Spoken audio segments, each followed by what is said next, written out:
Mahasiswa sampaikan secara langsung pernyataan sikap terkait korupsi Bansos kepada Bupati Birun. Mahasiswa juga meminta Kejaksaan dan Bupati terkait hasil temuan audit LHBPKRI perwakilan Aceh di sejumlah SKPK yang bermasalah supaya diperiksa. Selain itu, tentang PAD Birun, pembentukan pansus di DPRK Birun, dan sejumlah lahan parkir yang dikelola oleh penegak hukum. Terlihat mahasiswa dalam perjalanan pulang dalam aksi pernyataan sikap tersebut.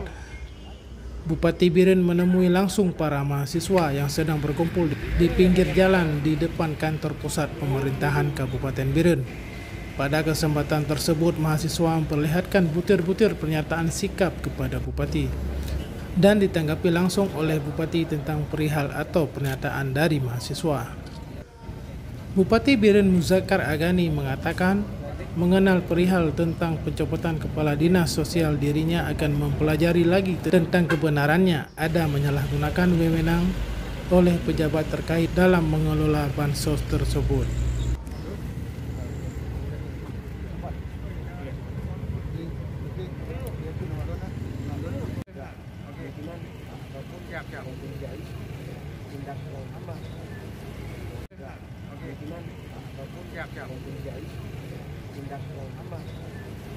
Mahasiswa dia kan anak kita sedang kuliah, segala aspek ada hal yang komunikasi sosial masyarakat di pemerintahan, terus tentu saja mereka mengkritisi melihat perkembangannya, ya kan, ya tentu saja dalam konteks pemerintahan kita juga melihat aspek hukum, legalitas, di aspek penyelenggaraan pemerintahan. Saya melihat kalau mereka menuntut menggantikan kepala dinas, saya juga akan melihat posisi kesalahan dan kebenarannya. Itu biasa. Mutasi berhenti jabatan itu hal yang biasa.